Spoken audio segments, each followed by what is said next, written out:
السلام علیکم ناظرین، میں محمد اسلم حسین سیاست کے اس عالمی خبر نامے میں آپ سب کا استقبال کرتا ہوں۔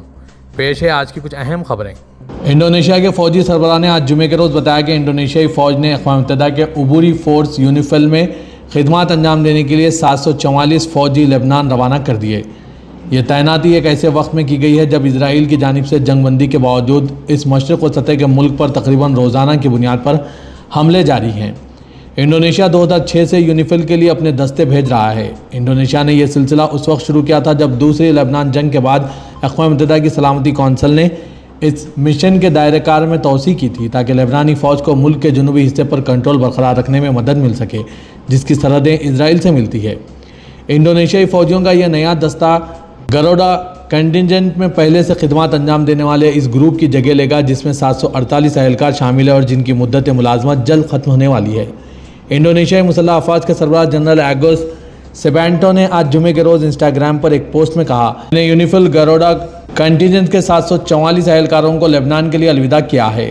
یہ ان فوجیوں کو خراج تحسین پیش کرنے کا ایک طریقہ ہے جو دنیا میں امن برقرار رکھنے کے لیے ایک عظیم مشن پر جا رہے ہیں۔ چین نے تبت میں ڈیپ زینگ نامی ایک تبتی زبان کا مصنوعی ذہانت AI پلیٹ فارم تعینات کرنا شروع کر دیا ہے۔ اس کا مقصد بیجنگ کے اختیار کو مضبوط کرنا ہے۔ یونانی media house Greece city times کی رپورٹ میں کہا گیا ہے کہ سیکیورٹی اسٹیبلشمنٹ کے ذرائع نے نشاندہی کی ہے کہ مارچ میں لانچ کیے گئے ڈیپ زینگ کا مقصد یہ طے کرنا ہے کہ تبت کے بارے میں معلومات کیسے تیار کی جاتی ہے، ان تک کیسے رسائی حاصل کی جاتی ہے اور انہیں کیسے سمجھا جاتا ہے۔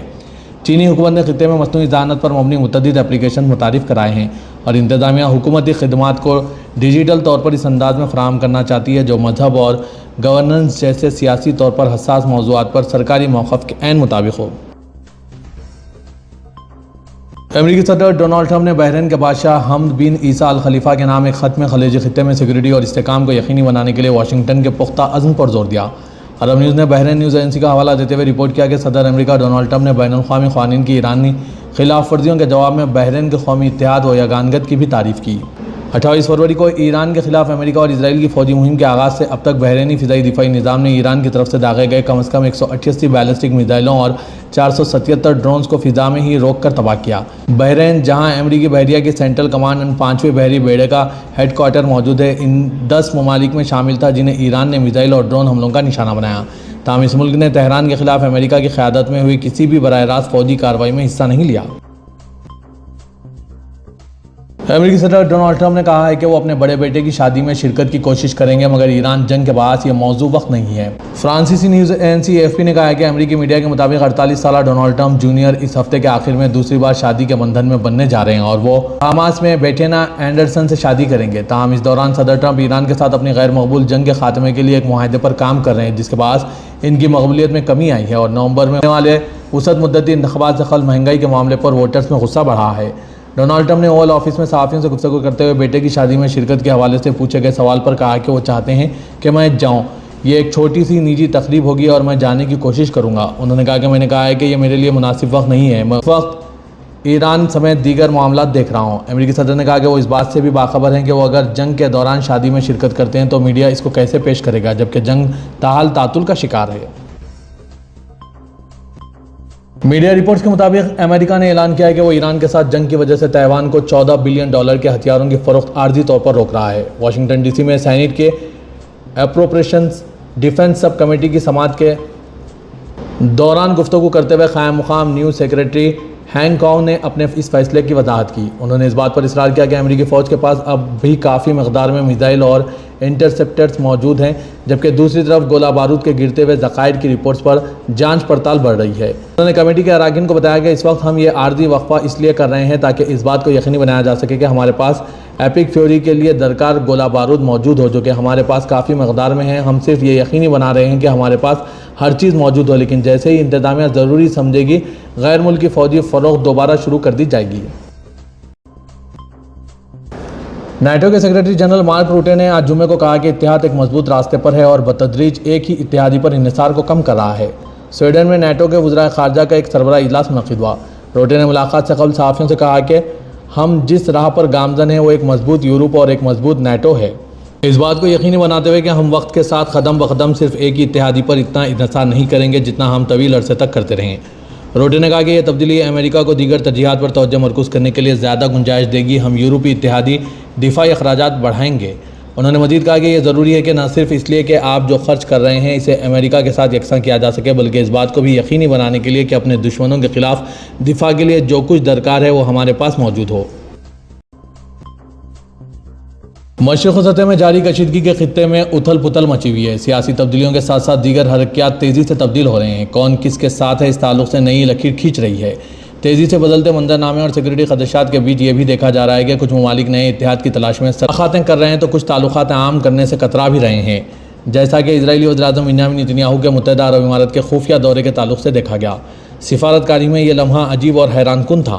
چینل 12 کی رپورٹ کے مطابق نیتنیاہو کے مجوزہ دورے کے ایک دن بعد اسرائیل کے سابق وزیراعظم نفتالی بینٹ مملکت کا دورہ کرنے والے تھے، لہٰذا نیتنیاہو یہ نہیں چاہتے تھے کہ ان کا دورہ پس منظر میں چلا جائے. مسئلہ کیا تھا؟ امارات کو اسرائیلی سیاسی کھیل میں ایک چھوٹا کردار ادا کرنا پسند نہیں آیا. وہ اس تیزی سے بڑھتے ہوئے تعلق کو اپنے انداز میں پیش کرنا چاہتا ہے، نہ کہ نیتنیاہو کے سیاسی ٹرافی کے طور پر. اس سیاسی ڈرامے نے ایک بڑی حقیقت کو مبہم کر دیا. ظاہری اختلافات اور وقتی مسائل کے باوجود ایران جنگ کے نتیجے میں دونوں ممالک کے تعلقات ڈرامائی انداز میں مضبوط ہو رہے ہیں. اسرائیل اور UAE کے تعلقات اب ابراہیمی معاہدے کے علامتی نوعیت سے کہیں آگے بڑھ چکے ہیں. 2020 میں عرب ممالک کے ساتھ تعلقات کی بحالی کے طور پر شروع ہوا یہ عمل فلسطینی مسئلہ حل نہ ہونے کے باوجود اب ایران کے ساتھ جنگوں کے دباؤ کے تحت ایک اسٹریٹجک شراکت داری میں بدل رہا ہے، جس کی بنیاد سیکورٹی تعاون، انٹیلیجنس شیئرنگ، فضائی دفاعی تعاون اور جنگ کے بعد کے علاقائی نظام پر ہے. اسرائیل نے حراست میں لیے گئے سینکڑوں فلسطینی حامی گلوبل سموٹ فلوٹیلا کے رضاکاروں کو رہا کر دیا. میڈیا رپورٹس کے مطابق 422 رضاکار ترکیہ پہنچے ہیں. ان میں 85 ترک جبکہ 37 فرانس کے شہری ہیں. ترکیہ پہنچنے پر رضاکاروں کی طبی جانچ کی گئی. غزہ امداد لے جانے والے بحری قافلے میں مختلف ممالک کے 400 سے زائد رضاکار شامل تھے جنہیں اسرائیلی فورسز نے غیر قانونی طور پر حراست میں لیا تھا، جس کے بعد دنیا بھر کے ممالک نے مذمتی بیان جاری کیے تھے. دوسری طرف اسرائیلی وزارت خارجہ کی جانب سے جاری بیان میں کہا گیا کہ تشہیری فلوٹیلا کے تمام کارکنان کو ڈیپورٹ کر دیا گیا. بیان میں مزید کہا گیا کہ ناکہ بندی توڑنے کی کوشش کرنے کی اجازت اسرائیل نہیں دے گا.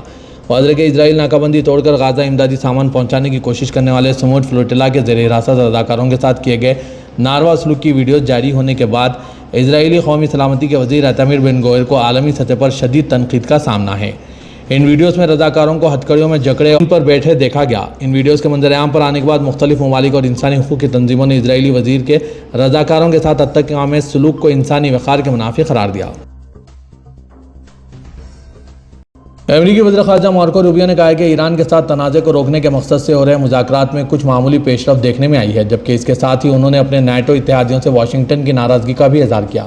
سویڈن میں نیٹو کے وزراء خارجہ کے اجلاس کے دوران صحافیوں سے گفتگو کرتے ہوئے اعلیٰ امریکی سفارتکار نے کہا ہے کہ مذاکرات میں کچھ معمولی پیش رفت ہوئی ہے. مارکو روبیو نے کہا کہ کچھ معمولی پیش رفت ہوئی ہے، میں اس کو بڑھا چڑھا کر پیش نہیں کرنا چاہتا. کچھ معمولی سی حرکت ہوئی ہے اور یہ اچھی بات ہے. واشنگٹن کے بنیادی اسٹریٹجک مطالبات کے حوالے سے روبیو نے اس بات پر زور دیا کہ تہران کے جوہری عزائم کو روکنے اور سمندری راستوں تک بلا روک ٹوک رسائی کو یقینی بنانے پر امریکی موقف اب بھی مضبوط اور قائم ہے. مسجد حرم میں ایمان افروز مناظر دیکھنے کو مل رہے ہیں، جہاں مختلف ثقافتوں اور قومیتوں سے تعلق رکھنے والے عازمین حج پہلی بار خانہ کعبہ کی زیارت کر رہے ہیں. پریسیڈنسی کی ٹیموں نے یہ روح پرور مناظر دیکھیں کہ عازمین حج پر رقت، خشوع اور روحانی سکون کی کیفیت طاری تھی. وہ خاموشی اور ادب کے ساتھ کھڑے دعا کے لیے ہاتھ بلند کیے ہوئے تھے، جبکہ ان کی آنکھوں سے بے اختیار آنسو رواں تھے. اگرچہ زبانیں مختلف ہیں، لیکن یہ روح پرور لمحات عقیدت اور بندگی کے اس مشترکہ جذبے کو نمایاں کرتے ہیں جو مسجد حرم کے وسیع صحنوں میں لاکھوں دلوں کو دعا، محبت الہی اور احترام کے احساس میں یکجاں کر دیتا ہے.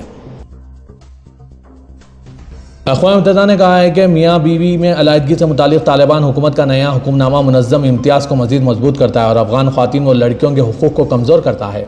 خبر رساں ادارے AFP کے مطابق مئی کے وسط میں شائع اس 31 دفعات پر مشتمل ضابطے میں افغانستان میں علیحدگی کی مختلف وجوہات بیان کی گئی، جن میں شوہر کا طویل عرصے تک لاپتہ رہنا، میاں بیوی کے درمیان ہم آہنگی کا نہ ہونا، اسلام سے دستبرداری اور شوہر کا اپنی ذمہ داریاں پوری نہ کرنا شامل ہے. ملک کے سرکاری گزٹ میں شائع اس حکم نامے میں یہ بھی کہا گیا ہے کہ ایسے تمام نکاح نامے منسوخ کیے جا سکتے ہیں جو کسی نابالغ لڑکے یا لڑکی کی طرف سے ان کے رشتہ داروں نے کیے ہوں. اقوام متحدہ کے مطابق اس سے ظاہر ہوتا ہے کہ افغانستان میں کم عمری کی شادی کی اجازت موجود ہے. زیادہ تر معاملات میں علیحدگی کی خواہش مند خواتین کے لیے طریقہ کار مردوں کے مقابلے میں کہیں زیادہ پیچیدہ ہے. اقوام متحدہ کے سیکریٹری جنرل کے نائب نمائندہ خصوصی جارجیٹ گینیو نے کہا کہ سپریم کورٹ لیڈر اللہ اخوان زادہ کی منظوری سے جاری ہوئے یہ دستاویز ایک بڑے اور غیر معمولی طور پر تشویشناک رجحان کا حصہ ہے جس میں افغان خواتین اور لڑکیوں کے حقوق مسلسل کم کیے جا رہے ہیں۔ ہندوستان نے آج جمعے کے روز صحت کے شعبے میں افغانستان کے دوست عوام کے ساتھ اپنے عزم اور تعاون کا اعادہ کیا، کیونکہ اس نے ملک میں بچوں کے ٹیکہ کاری کے پروگرام کو تقویت دینے کے لیے ویکسین کا 20 ٹن اہم خشک مواد روانہ کیا۔